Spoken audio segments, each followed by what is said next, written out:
दोस्तों नमस्कार। आज आप ऑनलाइन क्लास में आपका स्वागत है और ये क्लास कॉमन है, मगर ये बीएड फर्स्ट ईयर के लिए हमने पढ़ा था। पहले थर्ड की पढ़ी थी, भूगोल का शिक्षण शास्त्र पढ़ा था। उसके अंतर्गत हम इसी टॉपिक के अंदर, इसी के अंदर लेंगे। हम पढ़ते हैं कि भूगोल का शिक्षण शास्त्र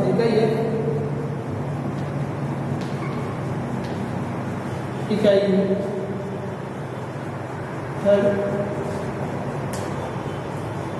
भूगोल का शिक्षण शास्त्र,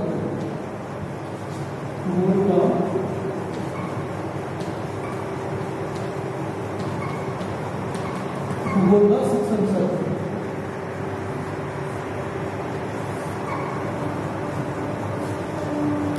बीएड फर्स्ट ईयर में कई भूगोल का शिक्षण शास्त्र हमने पढ़ चुका था, जिसमें हम पढ़ा था भूगोल की मूल अवधारणाओं के बारे में पढ़ा था, जो हमने वीडियो आपको भेज दिया है।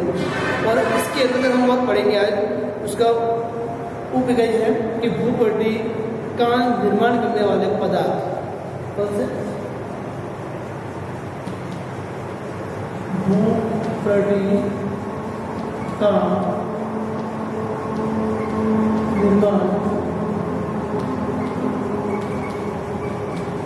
करने वाले पदार्थ। भूपटल का निर्माण करने वाले पदार्थ मतलब जो बोलते हैं अपन सेल भी कह सकते हैं या चट्टान। यह टॉपिक है कि भूपटल का निर्माण करने वाले पदार्थ कौन सा है? सेल या भूपटल। हमने पीछे पढ़ा था, स्थल मंडल पढ़ा था। स्थल मंडल में बताया गया था कि स्थल मंडलीय स्वेज मॉडल के अनुसार पृथ्वी की आंतरिक संरचना को 3 भागों में बांटा गया था: सियाल, सीमा और निफे। उसी की तरह हम पढ़ते हैं कि भूपटल का निर्माण करने वाला पदार्थ सेल। अब सेल क्या होती है? चट्टानें कैसी बनती है? हमने पृथ्वी के बारे में पढ़ा था कि पृथ्वी की परतें 3 प्रकार की होती है। उसके अंदर बहुत सारी परतें होती है जिनके बारे में अभी तक हमें ज्ञान भी नहीं। तो भूपटल का ऊपरी भाग, मतलब भूपटल का ऊपरी भाग, हमने डायग्राम किया था, डायग्राम बताया था, उसमें बताया जाता है। इसको 3 भागों में बताया जाएगा।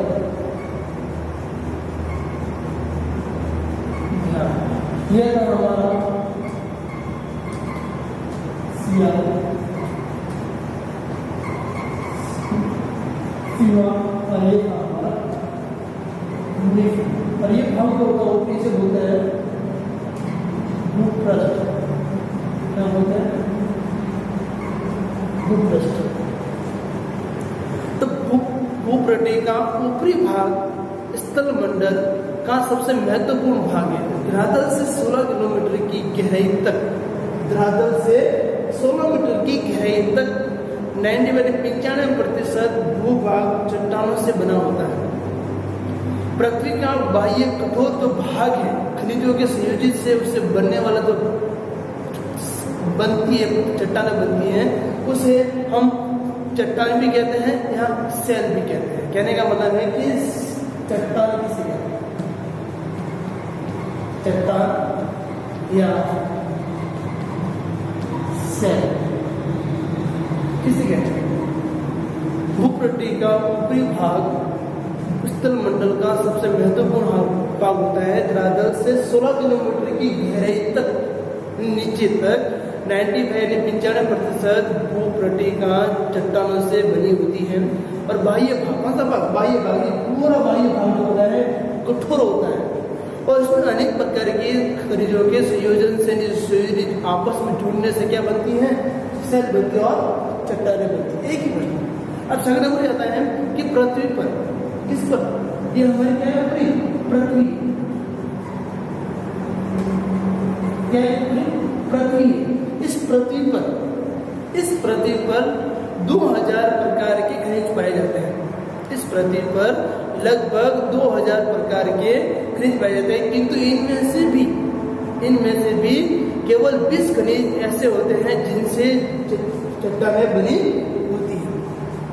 कहने का मतलब ये है कि हमारी पृथ्वी पर लगभग 2000 प्रकार के खनिज पाए जाते हैं। क्या पाया जाता है? हमारे पृथ्वी पर 2000 प्रकार के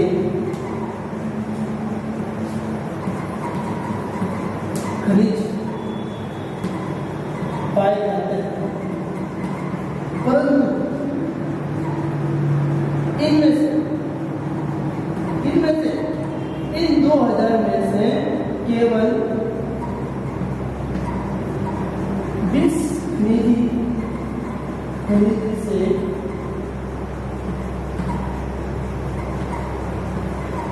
चट्टान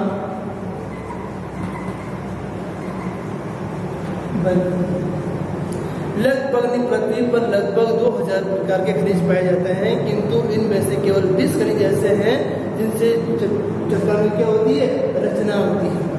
अगला अर्पण पढ़ते हैं, इसके अंदर 3 नंबर आता है कि भूपृष्ठ पर रचना जो होती है, भूपृष्ठ की रचना,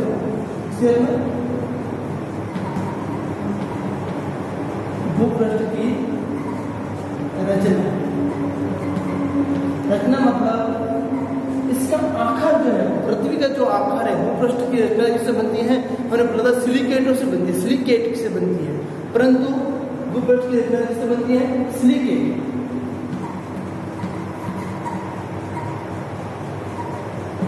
सिलिकेटों से बनती है, सिलिकेटों से बनती है। उसके बाद कार्बोनेट से बनती है, इसके बाद बनती है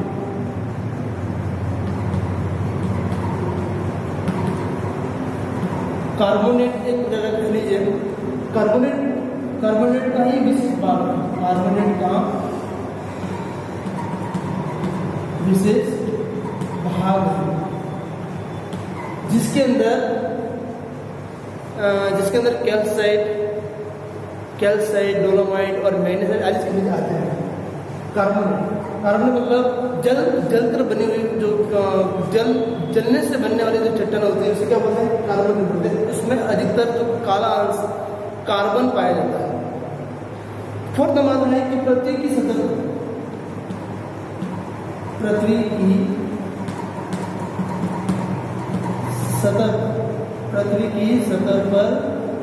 की सतह पर सर्वाधिक मात्रा में पाए जाने वाला खनिज कौन सा है? ये प्रश्न आ चुका है हमारे बहुत सारे कॉम्पिटिटिव एग्जाम प्रतियोगिता होती है, उसमें आ चुका है कि पृथ्वी की सतह पर सर्वाधिक मात्रा में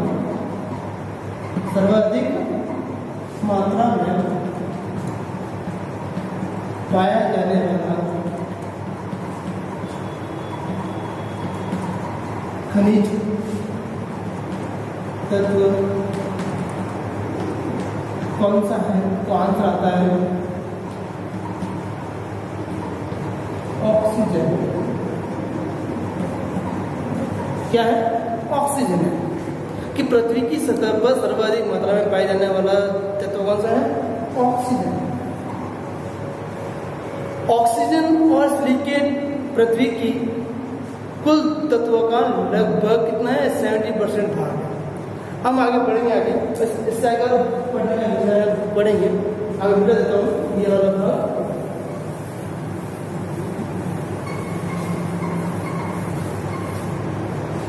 आगे बढ़ते हैं कि भूपृष्ठ पर अनेक प्रकार की चट्टानें पाई जाती है।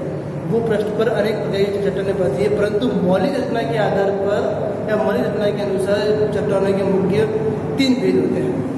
भूपृष्ठ पर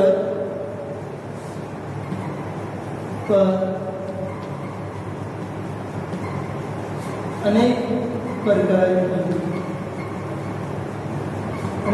की चट्टानें पाई जाती है,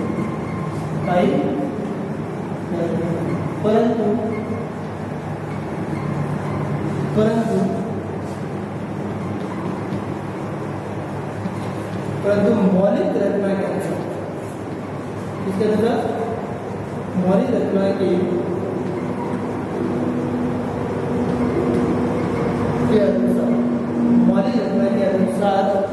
अनुसार चट्टानों के मुख्य 3 भेद कितने भेद हैं? 3 भेद। भूपृष्ठ पर अनेक प्रकार की चट्टानें पाई जाती है, परंतु मौलिक घटना के आधार परंतु उनकी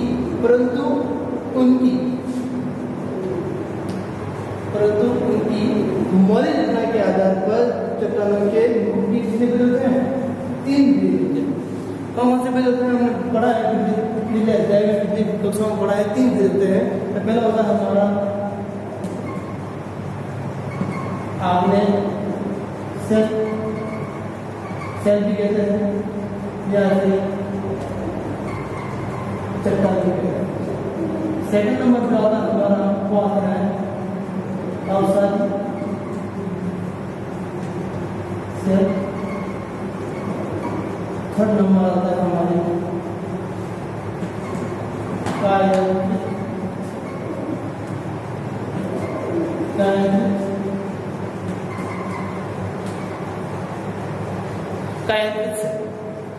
मौलिक घटना के अनुसार चट्टानों के मुख्य 3 भेद होते हैं। कौन होते हैं? आग्नेय सेल, अवसादित सेल और कायांत्रित सेल। तो हम इनमें से पहले पढ़ेंगे आग्नेय सेल क्या पढ़ेंगे हम? आग्नेय सेल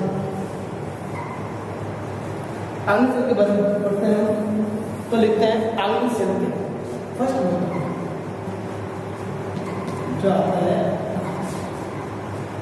आग्नेय सेल।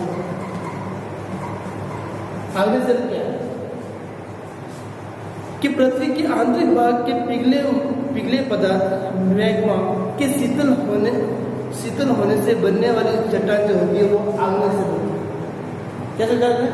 पृथ्वी के आंतरिक भाग के पिघले पदार्थ यानी मैग्मा के शीतल होने से बनने वाली चट्टान जो होती है वो आग्नेय सेल होती है। इन्हें हम प्राथमिक सेल भी कहते हैं। हम प्राथमिक सेल भी कहा जाता है। प्राथमिक सेल भी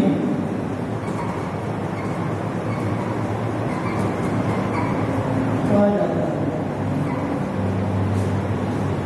आग्नेय सेल मतलब पृथ्वी के आंतरिक भाग के पिघले पदार्थ मैग्मा के शीतल होने से बनने वाली चट्टानें होती है वो आग्नेय सेल होती है।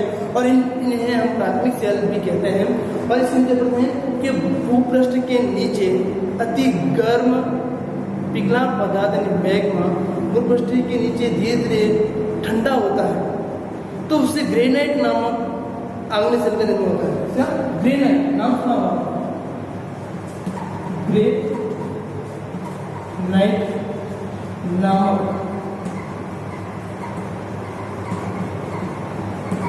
आग्नेय सेलों का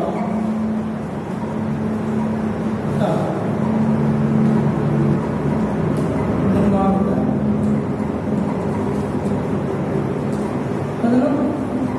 जब ठंडा शीतल होता है तो इसमें तो उससे ग्रेनाइट नामक आग्नेय सेल का निर्माण होता है। और ये सेल गहरे काले रंग की होती है और कठोर होती है और भारी होती है। और इसका उपयोग सड़क बनाने के अंतर्गत भी किया जाता है। ग्रेनाइट क्या होता है? आपने देखा होगा अधिकतर घरों के अंदर जब मकान बनते हैं तैयार होते हैं तो हम फर्श के लिए और किचन के लिए अलग तरह के पत्थर का प्रयोग करते हैं। फर्श के लिए हम मार्बल का प्रयोग करते हैं जो सफेद रंग का होता है। और ग्रेनाइट जो होता है वो बहुत ही काला होता है और सबसे महंगा होता है। ये बहुत ही कीमती होता है। अब इसमें पढ़ते हैं, आगे और पढ़ते हैं। इसी के अंदर पढ़ते हैं कि उत्पत्ति के अनुसार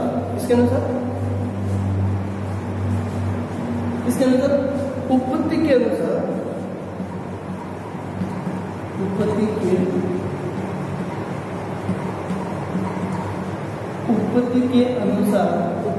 अनुसार आग्नेय सेल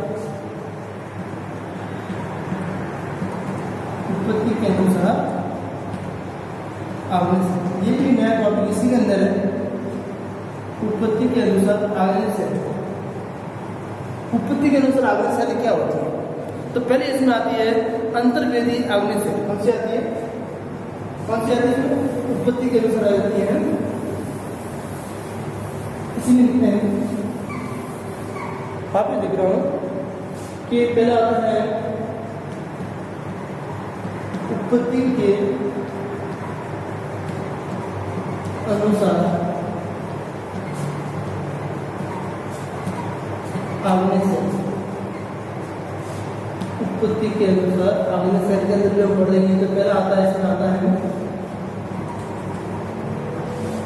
अंतर्वेदी, अंतर्वेदी आग्नेय सेल,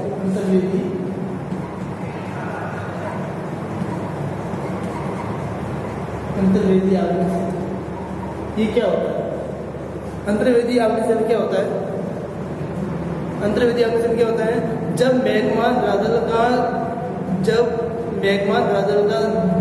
निर्माण करता है, जब अंतर्वेदी सेल का होता है कि जब मैग्मा द्रादल का निर्माण करता है तो उससे बनने वाली जो चट्टान जो होती है वो आग्नेय सेल कहलाती है। क्या कहलाती है? आग्नेय सेल कहलाती है। और आग्नेय सेल का नाम पढ़ते दूसरा और पढ़ते हैं कि भूगर्भ के नीचे, भूगर्भ की गहराई में जब मैग्मा की जमने से बनने वाली सेल जो होती है उसे हम पाताली सेल भी कहते हैं। कौन सा कहते हैं? सेल का नाम आता है हमारा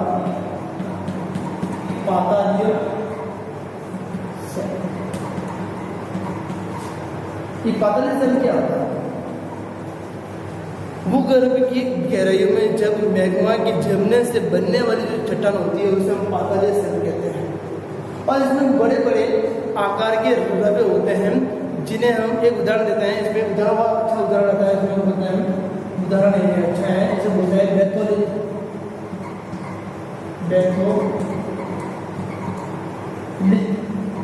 इसका उदाहरण पातालीय सेल, बैथोलिथ क्या है कि पातालीय सेल के भूगर्भ की गहराई में मैग्मा के जमने से बनने वाली चट्टान होती है वो पातालीय सेल कहते हैं। इसमें बड़े बड़े आकार के रवे होते हैं, रवे मतलब आकार होते हैं और इन आकारों को हम उदाहरण के तौर से बोलते हैं बैथोलिथ कहते हैं। बैथोलिथ क्या? बैथोलिथ क्या है? ये प्रश्न पूछते हैं। बैथोलिथ क्या? ये बहुत बड़ा उदाहरण है। बैथोलिथ क्या? कि आग्नेय सेल के एक विशाल गुंबदकार सहित जिसका आधार तल गहराई में होता है उसे बैथोलिथ कहते हैं। इसका विस्तार जो कई सैकड़ों वर्ग किलोमीटर में होता है। मतलब हम बैथोलिथ की बात करते हैं पृथ्वी, जिसे हम पृथ्वी समझाते हैं। पृथ्वी पर हम बहुत सारे ऐसे डायग्राम तैयार करते हैं जिससे हम एक एग्जाम्पल समझा रहा हूँ, आपको समझना आता है। बड़ी डायग्राम तैयार समझा रहा हूँ कि हमारी ये पृथ्वी है, पृथ्वी पर बहुत सारे ऐसे चट्टान बनी हुई है और चट्टानों के ऊपर भी हमारे ये पृथ्वी है। और इस पृथ्वी के अंदर बहुत सारी हमारे परतें हैं जिसे हम बोलते हैं कि ये एक तरह का, ठीक है। और जब मैग्मा, ये क्या है? मैग्मा। जब मैग्मा पृथ्वी की द्रोण से निकलता है तो इस प्रकार से क्या बनता है? एक तरह का ज्वालामुखी। क्या बनती है?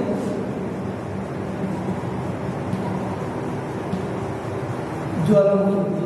जो ज्वालामुखी से निकलने वाला जो लावा जो ठंडा होता है जिसे क्या बोलते हैं? लावा कहते हैं। और ये लावा, इस लावे के अंदर एक छोटा सा एक भाग होता है जिसे हम बोलते हैं ये भाग है, ये वाला भाग ये बोलते हैं, ये बना हुआ भाग है, ये पूरा भाग इसे हम क्या बोलते हैं? बैथोलिथ। बैथोलिथ भी कहते हैं और इसे एक लेकोलिथ भी कहते हैं। लेकोलिथ भी कहते हैं। और ये जो बने हुए करते होती है इसे हम क्या बोलते हैं? डाइट कहते हैं। और ये जो बनी हुई छोटी छोटी जगह होती है इसमें बनी हुई इसे क्या बोलते हैं? ब्रोनी कहते हैं। क्या कहते हैं? ब्रोनी। कहने का मतलब है कि पृथ्वी के आग्नेय सेल एक प्रकार विशाल गुंबदाकार है जिसका आधार तल गहराई में होता है, जिसे बैथोलिथ कहते हैं। इसका विस्तार के 7 किलोमीटर होता है। अब इसमें आगे और पढ़ते हैं। अब आता है सेकंड नंबर पढ़ते हैं। सेकंड नंबर आता है अपसादी सेल। कौन सी आती है?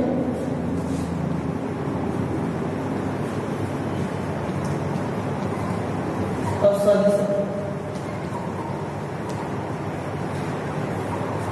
कौन सा होता है? अपसादी सेल। अपसादी सेल या अपसादी सेल को हम बोलते हैं, क्या होता है, तल छटित सेल, तल छटित सेल, तल छटित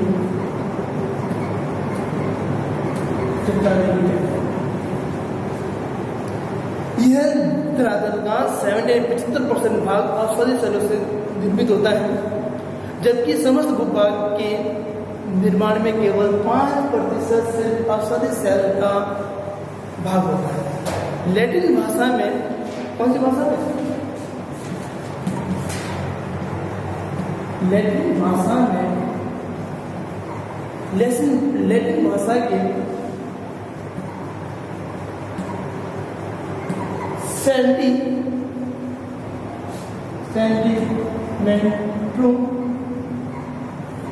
सेंटीमेंट्रूम शब्द से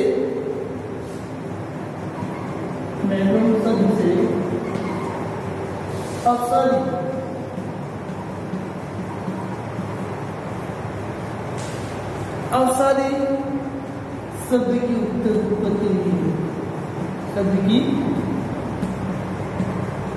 उत्पत्ति हुई है,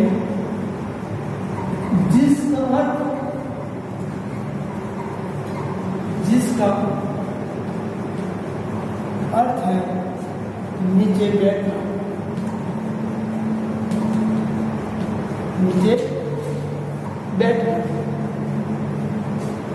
अपसादी सेल कहते हैं कि उसको बताएं कि अपसादी ये धरातल पर 75% भाग है, ये अपसादी सेल निर्मित है, जबकि समस्त भूभाग का, समस्त भूपृष्ठ का जो निर्माण है केवल वो 5% अपसादी सेलों से बनता है।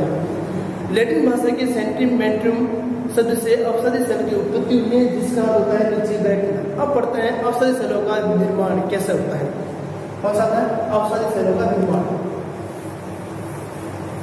अपसादी सेलों का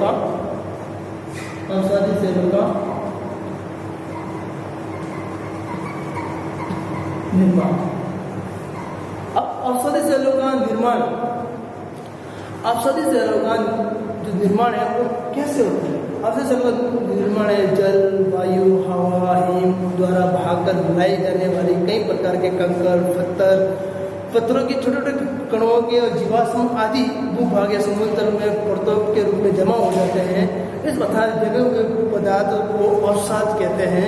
अतः यह गौण चट्टानों के रूप में, कहने का मतलब ये है कि अपसादी सेल होता है कि हमारे पृथ्वी के ऊपर अनेक प्रकार की, जब बारिश के दिनों में बारिश होती है तो बारिश का पानी जब पहाड़ों पर होता है, चट्टानों पर होता है, कि इन द्वारा सभी के द्वारा जब पानी बहकर जब नदी नालों के द्वारा इसमें बहुत सारे अवसाद होता है, जैसे कंकड़, मिट्टी, लकड़ियाँ, ये सबसे मिलने के बाद में ये सब समुद्र में जाती हैं और लेयर के बैठ जाती हैं, उससे अवसाद कहते हैं। और ये परतों के रूप में पाया जाना, इसकी विशेषता कौन सी है? परतों के रूप में, परतों के रूप में पाया जाता है।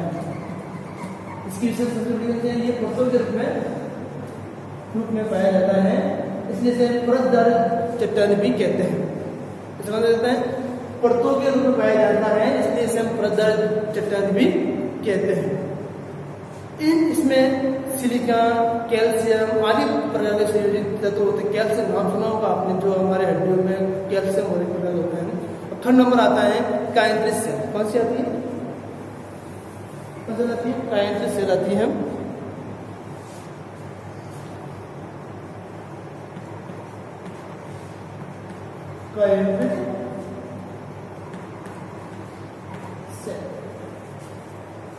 काइंट्रिस सेल थर्ड नंबर पढ़ रहे हैं हम।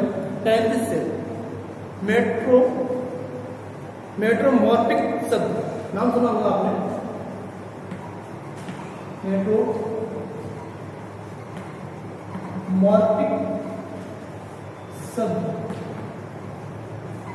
मेट्रोमॉर्फिक शब्द की उत्पत्ति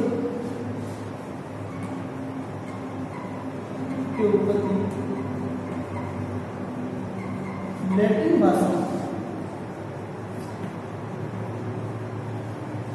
भाषा मेटा परिवर्तन तथा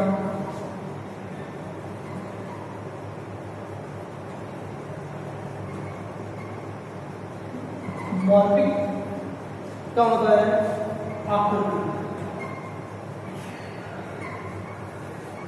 आकृति से हुई है।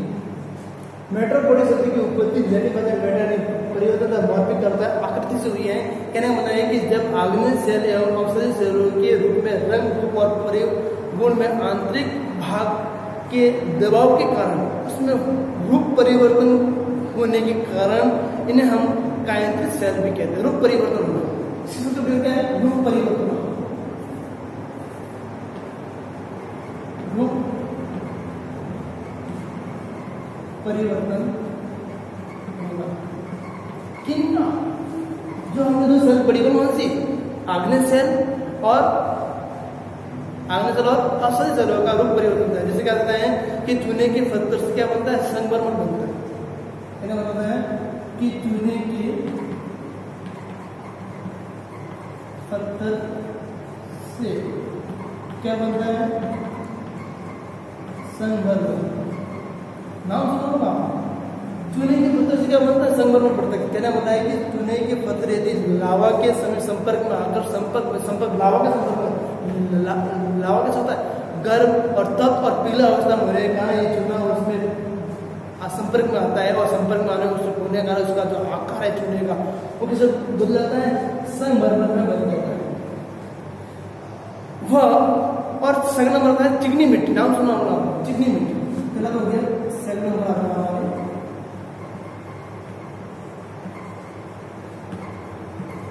चिकनी मिट्टी। नाम सुना होगा।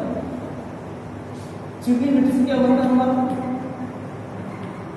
स्लेट। चिकनी मिट्टी से क्या बनती है? स्लेट बनता है। तथा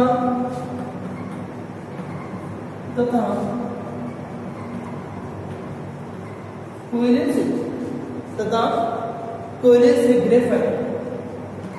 कोयले से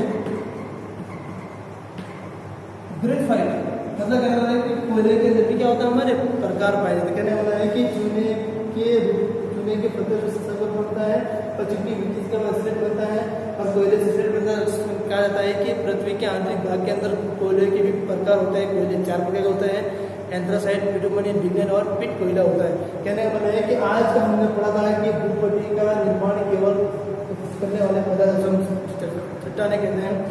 और आपको ये टॉपिक समझ में आ गया होगा। ये विषय सभी के लिए है। ये आज के इतने था। आने वाले वीडियो में बात मिलेंगे हम इसी टॉपिक के लेकर। धन्यवाद।